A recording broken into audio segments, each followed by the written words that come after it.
Imagina descobrir que a mulher que você ama, grávida do seu suposto filho, está te traindo no seu próprio quarto.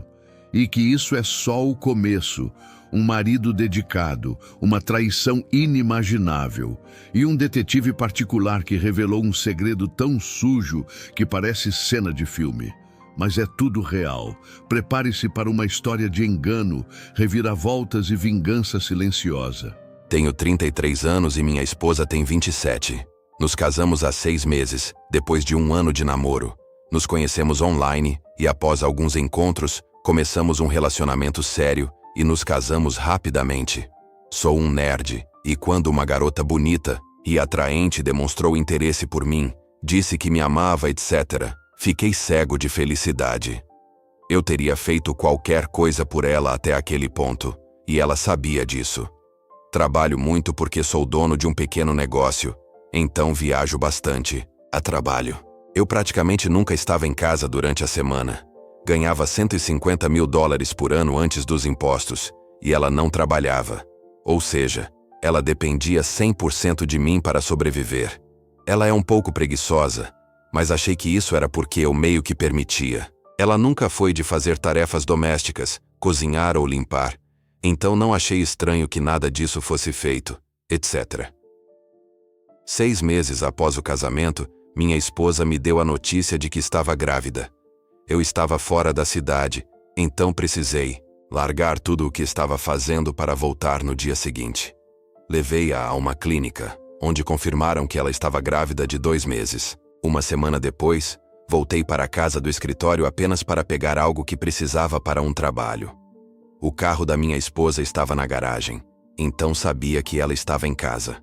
Quando abri a porta, ouvi barulhos vindos do quarto. Fui, seguindo o som, que foi ficando mais alto, e antes mesmo de chegar ao quarto, já tinha uma ideia do que estava acontecendo. Eles facilitaram as coisas para mim, pois deixaram a porta aberta. Entrei, e lá estava ela, montada em outro cara. A primeira coisa que ela disse foi: "Não é o que parece." Vale lembrar que ela estava grávida de 2 meses naquela época. Palavras não explicam como me senti ao vê-la transando com outro homem no meu próprio quarto. Eu estava me preparando mentalmente para ser pai. Tinha construído meu mundo ao redor dela, fazendo de tudo para deixá-la confortável. E ali estava ela, transando com outro homem no nosso quarto. Naquele momento, entendi exatamente quem ela era. Os dois me olharam enquanto eu, em choque, os encarava. Virei as costas e saí do quarto. Ela pulou da cama e veio atrás de mim dizendo que eu não tinha visto o que vi, como se eu fosse um idiota. Me recompus.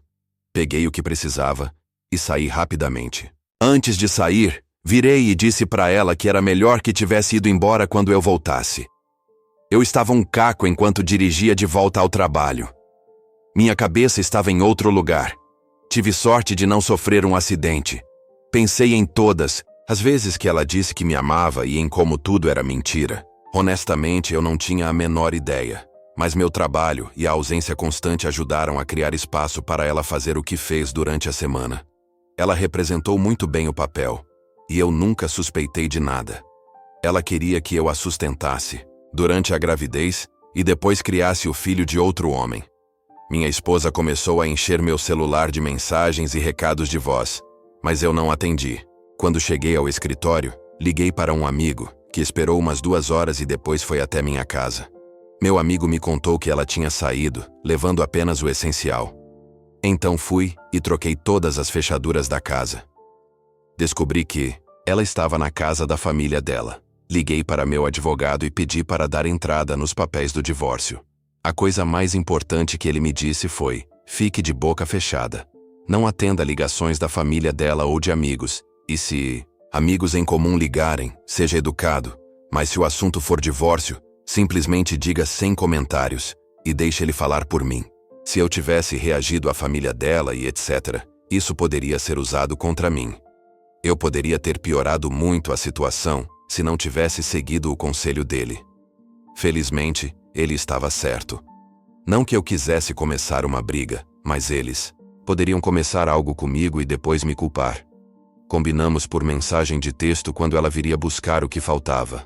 No fim de semana seguinte, Meu amigo ficou no meu lugar enquanto ela retirava o restante das coisas. Ela tentou me atingir de volta contratando um advogado e pedindo pensão de $2.000 por mês durante 5 anos.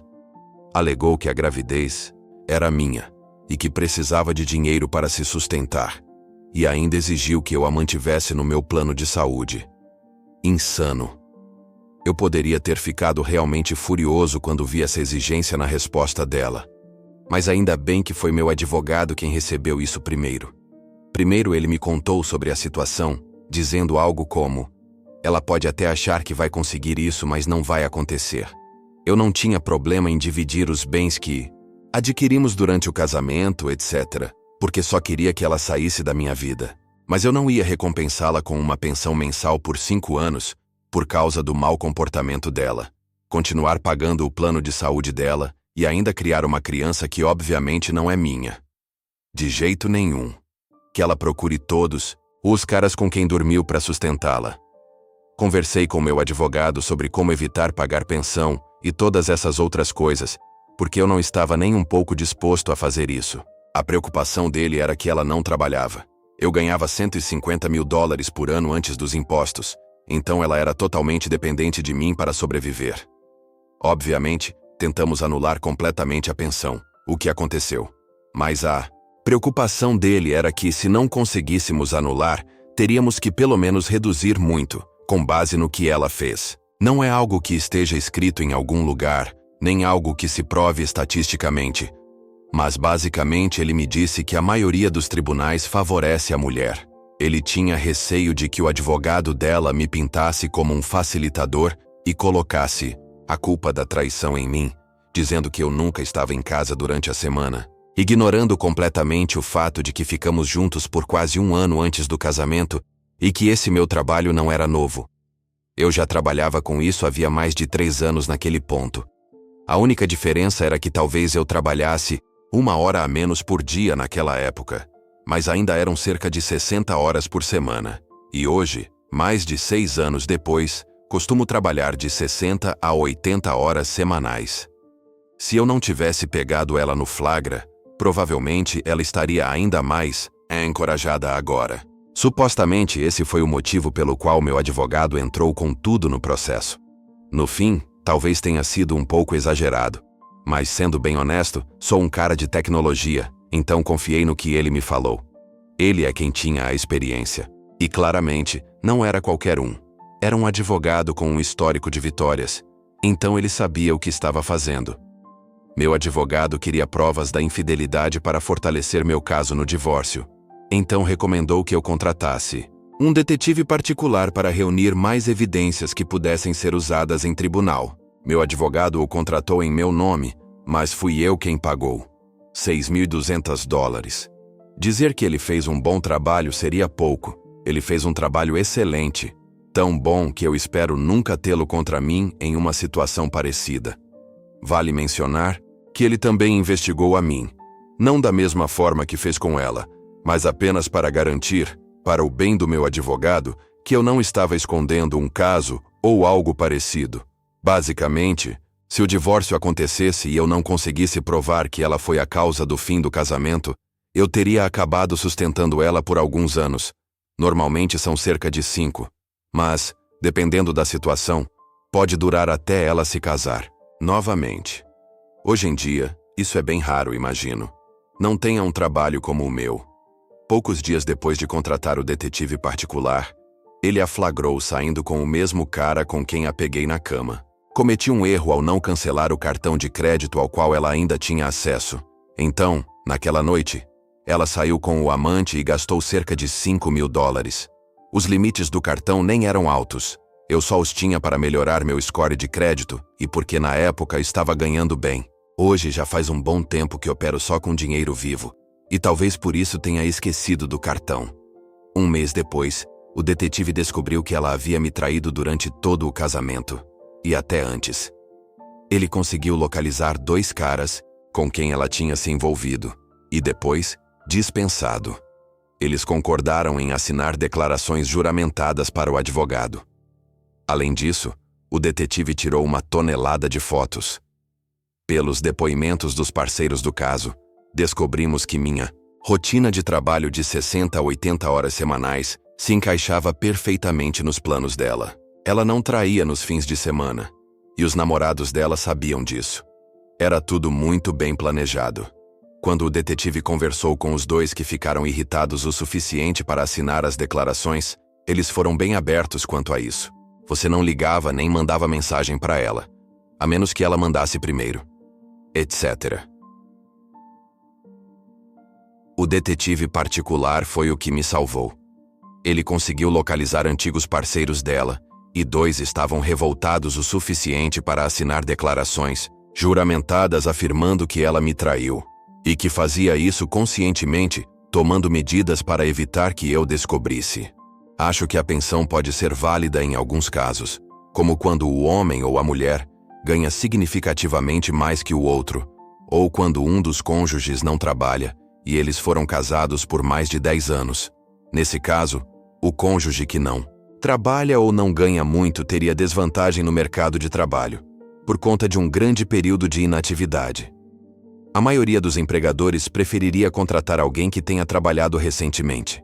Aí sim, eu entenderia oferecer um suporte financeiro por, digamos, metade do tempo do casamento. Mas no meu caso, foi ela quem traiu. E eu não vi isso vindo. Não ia recompensá-la pela traição e pelo comportamento que acabou com o nosso casamento. O detetive tirou fotos dela saindo com vários caras, provando seu comportamento. Não era realmente necessário, mas fazia parte do processo.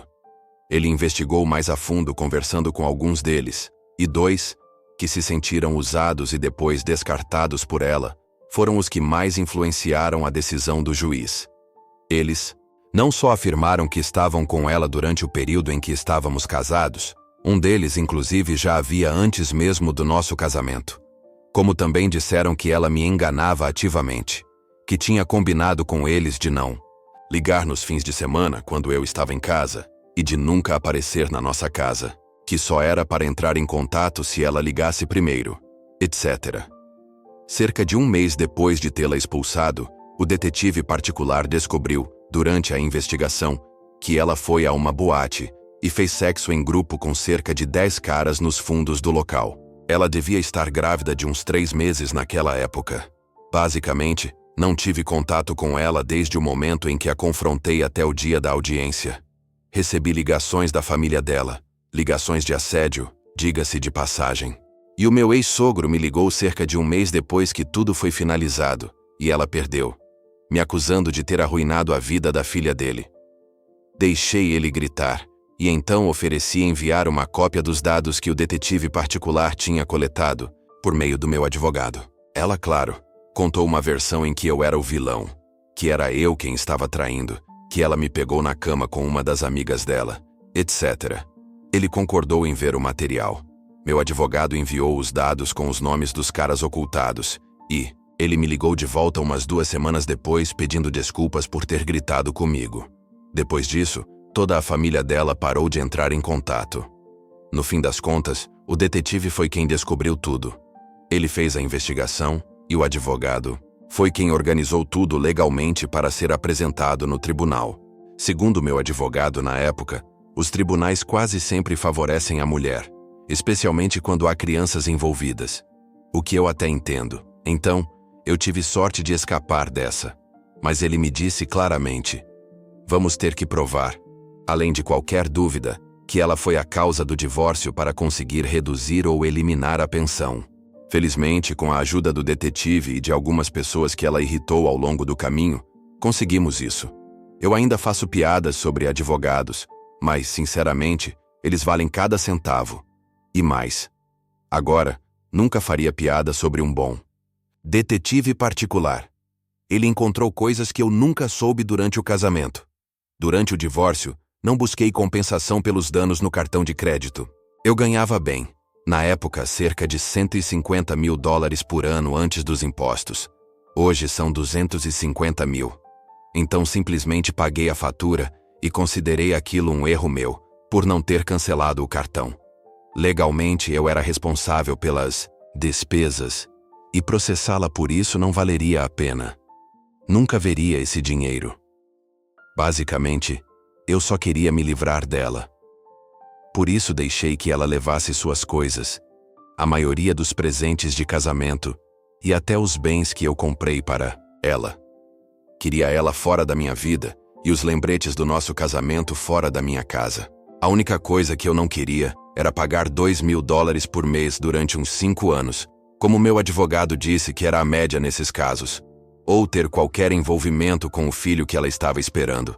Isso seria um insulto para mim, uma forma de recompensar e financiar o comportamento dela. O restante dos custos eu aceitei, em troca de concluir tudo de forma definitiva e rápida. Na época, o processo de divórcio na Califórnia levava 6 meses e 1 dia. Hoje, dizem que pode ser concluído em 6 semanas se não houver contestação. Meu divórcio foi emocionalmente difícil. Não falo disso buscando simpatia, mas na esperança de que alguém aprenda com a minha história ou perceba sinais que eu ignorei. Hoje, olho para trás e penso, aquilo já era um sinal, e eu fui cego.